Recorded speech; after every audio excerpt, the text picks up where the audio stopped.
اس کے بعد دو بڑی سپر پاور کو ہرایا. جیسے اتنی سمے امریکہ ہو گیا اور رشیا دو سپر پاور ہے, اتنی سمے دو سپر پاور تھی, ایک رومن امپائر اور ایک پرشین امپائر. تو یہ دونوں بڑی پاور کو کس طرح ہرایا بتائیے, سوچنے کی بات ہے. کس طرح ہمیں اور آپ کو اسلام اور دین کی دعوت نصیب ہوئی. اور جو لوگ مزاروں کو سجدہ کرتے ہیں تعظیم, تو یہ بالکل سراسر غلط ہے, لیکن اس پہ یہ بہتان لگانا کہ اس نے عبادت کا سجدہ کیا, اس نے شرک کر دیا ہے. تو جو یہ قرآن پاک ہے, اس کا نازل کرنے کا مقصد یہ تھا, جو باطل عقیدہ تھا اور جو ان لوگوں نے توریت اور انجیل میں رد و بدل کی گئی تھی, اس کا جواب دیا گیا ہے.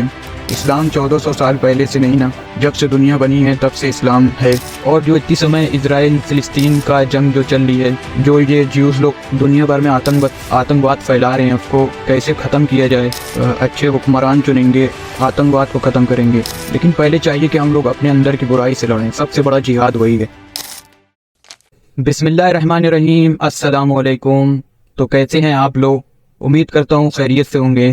تو اگلی ویڈیو میں آپ لوگوں کو بتایا تھا کہ ڈیلی کچھ نہ کچھ سیکھیں گے.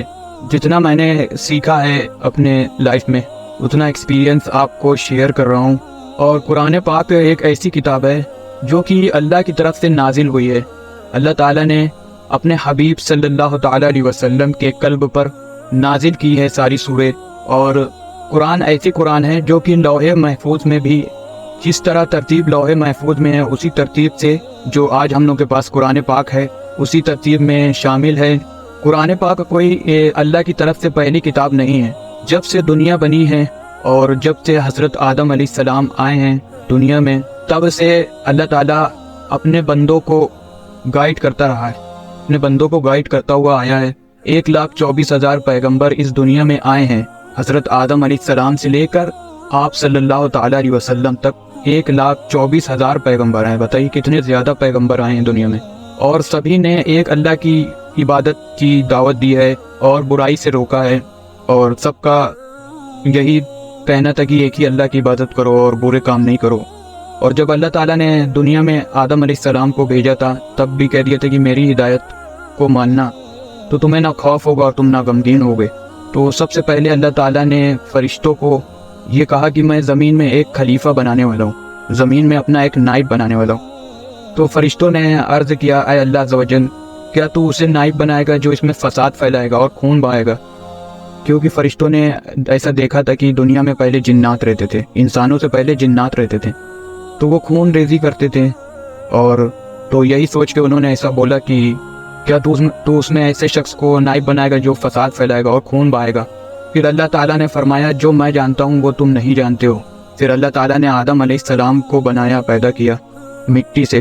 اور فرشتوں کو اتنا علم ہے جتنا اللہ تعالیٰ نے سکھا دیا ہے. جیسے ہر فرشتوں کے الگ الگ کام رہتے ہیں اور وہ اپنے الگ الگ کام کرتے ہیں. جیسے ملک الموت ہے تو اس کا روح قبض کرنے کا کام ہے, جبریل علیہ السلام ہے ان کا الگ کام ہے.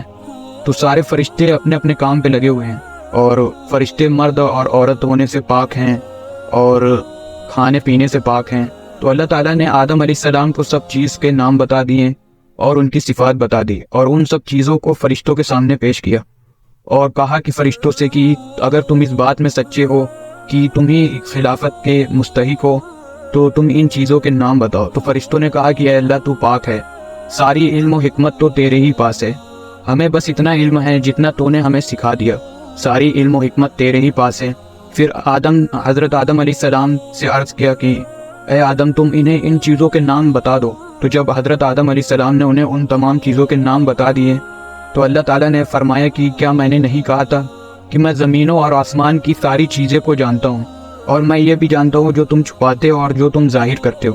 اللہ عالم الغیب ہے, وہ ہر چیز جانتا ہے. پھر اس کے بعد سب نے سجدہ کیا اور ابلیس نے سجدہ کرنے سے انکار کر دیا, کیونکہ ابلیس جو تھا وہ بہت عبادت کار تھا اور فرشتوں کا سردار تھا, اپنے آپ کو بہت ہی عبادت گزار سمجھتا تھا. اسی لیے اس نے حضرت آدم علیہ السلام کو سجدہ نہیں کیا, تکبر کیا. اس نے یہ سوچا یہ تو مٹی سے بنے ہیں اور میں تو فرشتوں کا سردار ہوں, عبادت گزار ہوں. اس کے اندر تکبر آ گیا تھا اور اسی مارے وہ سجدہ نہیں کیا. اس نے اپنے آپ کو آدم علیہ السلام سے افضل سمجھا اور نبی کی تعظیم نہیں کی اور اللہ کے حکم کو نہیں مانا. اسی وجہ سے وہ مردود ہو گیا, شیطان مردود ہو گیا. اور یہ سجدہ جو تھا وہ تعظیمی تھا۔ سجدہ دو طرح کا ہوتا ہے، ایک عبادت کا سجدہ ہوتا ہے جیسے ہم لوگ اللہ کو سجدہ کرتے ہیں، اور ایک سجدہ تعظیمی ہوتا ہے کہ کسی کا ادب کی وجہ سے سجدہ کیا جاتا۔ تو یہ سجدہ تعظیمی تھا، ادب کا سجدہ تھا۔ پہلے کے دور میں ادب کا سجدہ کرنا جائز تھا، لیکن ہم لوگوں کی شریعت میں ادب کا سجدہ کرنا یہ سخت منع کر دیا ہے، حرام ہے۔ اور جو لوگ مزاروں کو سجدہ کرتے ہیں تعظیم، تو یہ بالکل سراسر غلط ہے۔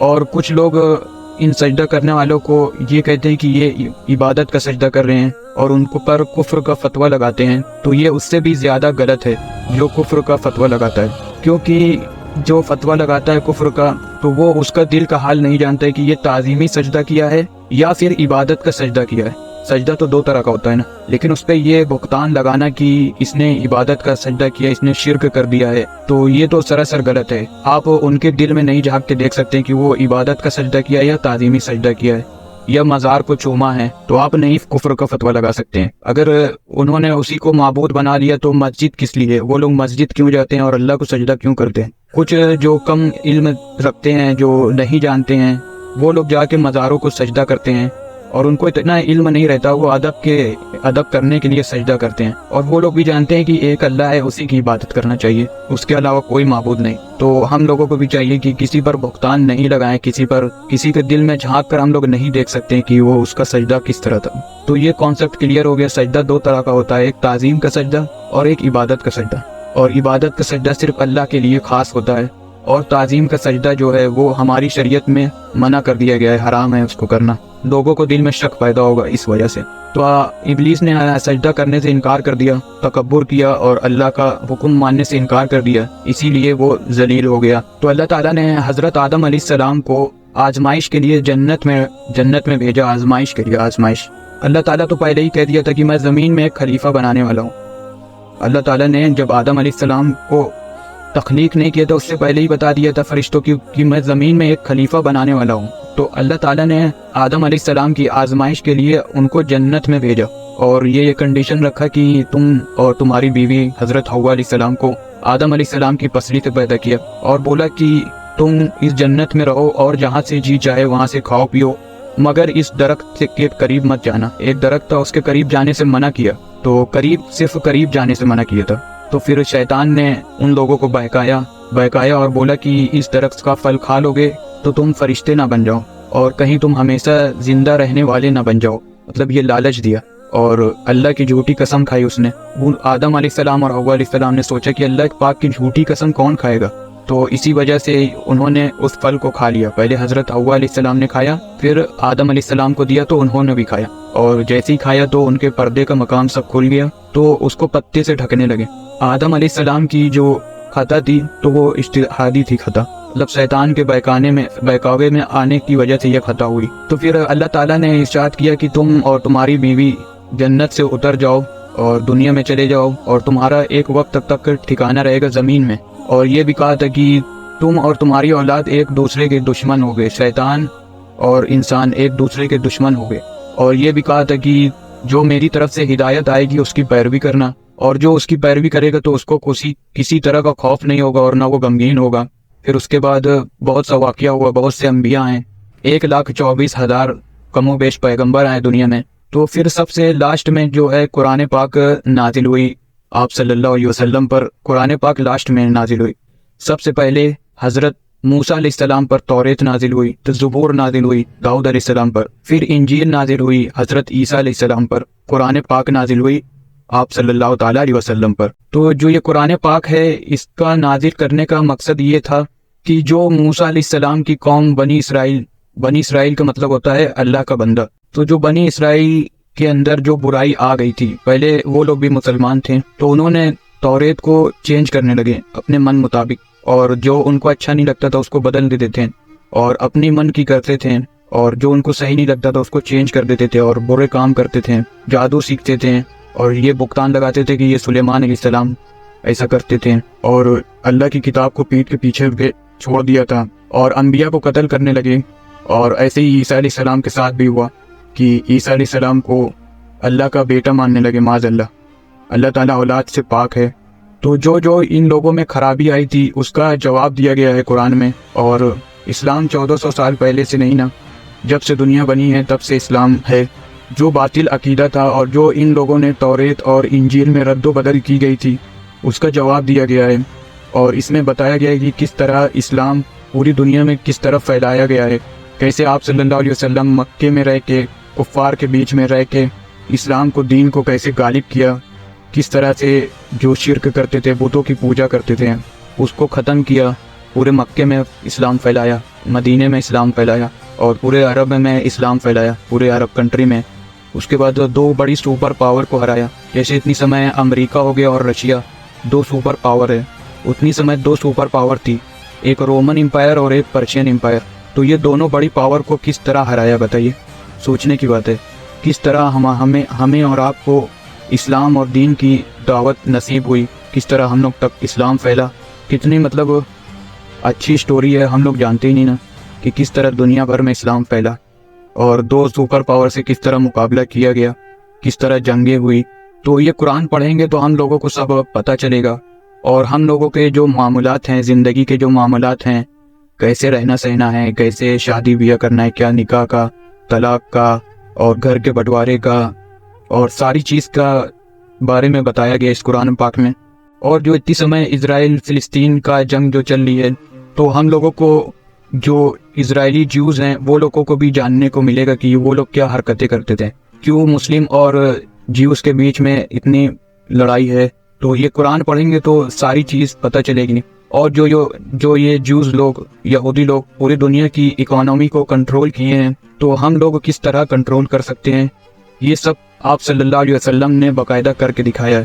حضرت ابو بکر، حضرت عمر، حضرت عثمان، حضرت علی سب نے کر کے دکھایا ہے، بڑی سپر پاور سے لڑ کے دکھایا ہے۔ پہلے بھی یہودی لوگ مسلمانوں کو آپس میں لڑواتے تھے اور فرقہ واریت پیدا کرتے تھے، تو آپ صلی اللہ علیہ وسلم نے سب چیز کر کے دکھایا ہے۔ اور جیسے کی کنڈیشن آج کی ہے ہندو مسلم، تو اتنی سمے بھی مکے کی کنڈیشن ایسی ہی تھی، تو اتنی سمے بھی لوگ بہت کوئی عبادت کرنے والے تھے، پریشان کرنے والے تھے۔ تو آپ صلی اللہ علیہ وسلم نے پورا نقشہ کھینچ کر بتایا ہے، سب چیز کر بتایا۔ بس ہم لوگوں کو کیا ہے کہ ہم لوگوں کو پڑھنے کی ضرورت ہے قرآن کو، اور جب قرآن کو پڑھیں گے تو ساری چیزیں کلیئر ہو جائے گی، ساری چیزیں کا طریقہ پتہ چلے گا۔ آج جو ہم لوگ پریشان ہیں اور فرقے واریت میں بٹے ہوئے ہیں، دوسرے کے حکومت کے نیچے ہیں، تو جب قرآن پڑھیں گے تو ہم لوگوں میں یونیٹی آئے گی، ہم لوگوں میں ایکتا آئے گی، اور جب ایکتا آئے گی تو ہم لوگوں کے انڈر میں بھی اکانومی ہو سکتی ہے، اور ہم لوگوں بھی راج کر سکتے ہیں، خلافت کر سکتے ہیں، اگر ہم لوگ سب لوگ ایک ہو جائیں اور سب لوگ قرآن کو سمجھ کے پڑھیں اور فرقہ واریت ختم کر دیں۔ اللہ تعالیٰ ہم لوگوں کی بھی مدد کرے گا، جس طرح 313 لوگوں کی مدد کی تھا 1000 پر جنگ بدر میں۔ تو ہم لوگوں کو چاہیے کہ قرآن پاک کو سمجھ کے پڑھیں، اور جو یہ جیوز لوگ دنیا بھر میں آتنکواد پھیلا رہے ہیں اس کو کیسے ختم کیا جائے، اور کیسے دنیا سے برائی، پہلے اپنے اندر کی برائی کو ختم کریں گے ہم لوگ، پھر جو معاشرے کی برائی ہے اس کو ختم کریں گے، پھر اس کے بعد جو ملک کی برائی ہے اس کو ختم کریں گے، اور پھر آتنکواد کو ختم کریں گے۔ تو سارا طریقہ بتا دیا گیا ہے۔ کچھ لوگ سوچتے ہیں کہ میں ویڈیو ارننگ کے لیے یا پیسہ کمانے کے لیے بناتا ہوں یا فیمس ہونے کے لیے بناتا ہوں،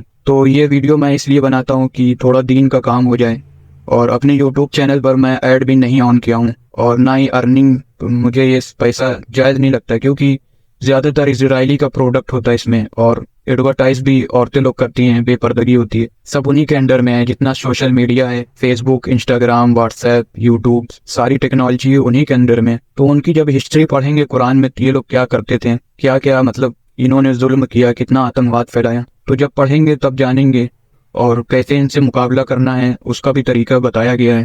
تو ہم لوگوں کو چاہیے اس کو پڑھا جائے، تو پڑھیں گے تو ہم لوگ بھی موٹیویٹ ہوں گے، اور بغاوت بھی کر سکتے ہیں، اور یونائٹ ہو سکتے ہیں۔ اور جب یونائٹ ہوں گے تو ہم لوگ مطلب غریبی ختم ہوگی، اور معاشرے کی برائی ختم ہوگی، اچھے حکمران چنیں گے، آتنکواد کو ختم کریں گے۔ لیکن پہلے چاہیے کہ ہم لوگ اپنے اندر کی برائی سے لڑیں، سب سے بڑا جہاد وہی ہے کہ اپنے اندر کی برائی سے لڑنا۔ جب انسان اپنے اندر کی برائی سے لڑے گا، پھر اس کے بعد اپنے گھر والے کو سمجھائے گا، پھر گھر والے سے لے کے محلے سے لے کے اپنے ملک کو، تو اسی طرح دھیرے دھیرے برائی ختم ہوگی دنیا سے۔ اور یہ سب کر کے دکھایا ہے۔ اگر ہم لوگ اسلامک ہسٹری پڑھیں تو کس طرح سے حضرت ابو بکر کی خلافت میں، حضرت عمر کی خلافت میں کس طرح سپر پاور کو ہرایا ہے اور اسلام کا پرچم لہرایا ہے، اور کس طرح جنگیں ہوئی ہیں، اور کس طرح مطلب جنگ اس لیے ہوتی تھی کہ کسی مطلب معصوم کو یا کسی عورتوں کو یا کسی بزرگ کو نقصان پہنچانے کے لیے جنگ نہیں کرتے تھے، بلکہ جو معاشرے میں برائی تھی اس کو ختم کرنے کے لیے جنگ کرتے تھے۔ آج کل ایسا بنا دیا گیا ہے کہ مطلب آتنکواد پھیلانا بتا دیا گیا، نگیٹو دکھایا جاتا ہے، تو ایسا نہیں تھا۔ اسلام بادشاہوں کا دین ہے، اور جو بڑے بڑے حکمران رہتے تھے ان کو دعوت پیش کی جاتی تھی اسلام کی، اور ان کی عبادت گاہ کی حفاظت کا ذمہ تھا۔ جیسے کہ جب بیت المقدس فتح کیا گیا حضرت عمر کے ٹائم پہ، تو یہ کہہ دیا مطلب کسی پہ زور زبردستی کر کے اسلام نہیں قبول کروایا جاتا تھا۔ اتنی اچھائیاں تھی کہ لوگ خود پڑھ کر دیکھ کر مسلمانوں کا کردار خود بخود اسلام قبول کرتے تھے۔ اور حضرت عمر کے ٹائم پہ جس سمے مطلب بیت المقدس فتح کیا گیا کہ آپ لوگوں کی عبادت گاہ کی ذمہ داری ہم لوگوں کی ہے، مسلمانوں لوگ کی ہے، بس آپ جزیہ دیں، جیسے مسلمان زکوٰۃ دیتے تھے اسی طرح جو نان مسلم ہے وہ جزیہ دیتے تھے، اور ان کی عبادت گاہوں کی حفاظت کرنا مسلمانوں کی ذمہ داری تھی۔ اسی طرح مسلمان اپنے حسن اخلاق سے دین کو پھیلایا، دین کو غالب کیا، اور برائی کو ختم کیا، معاشرے کی برائی جو تھی اس کو ختم کیا، اور جو ظلم زیادتی کرتا تھا اس کو ختم کیا۔ اسی طرح دنیا بھر میں اسلام پھیلا ہمارے آپ تک۔ تو ہم لوگوں کو پڑھنا بہت ہی زیادہ ضروری ہے۔ جب ہم لوگ قرآن کو پڑھیں گے تفسیر کے ساتھ، ترجمے کے ساتھ، تو ساری چیزیں ہم لوگوں کو کلیئر ہو جائے گی۔ کتنی انٹرسٹنگ کہانی ہے، کس طرح پوری دنیا میں اسلام پھیلا اور سپر پاور کو ہرایا گیا، اور آٹومن امپائر کس طرح بنی، اور کس طرح ہم لوگوں میں کوتاہی ہوئی کہ آج اتنے ذلیل ہو گئے ہیں، ہر جگہ مار کھا رہے، کیا وجہ ہے جو اتنے کمزور ہو گئے ہیں۔ تو وہ سب کلیئر ہو جائے گا، تو ہم لوگ انشاءاللہ پڑھیں گے اور جاننے کی کوشش کریں گے۔ تو آج کی ویڈیو میں بس اتنا ہی، ملتے ہیں آپ سے اگلی ویڈیو میں، تب تک اپنا خیال رکھیں، اللہ حافظ۔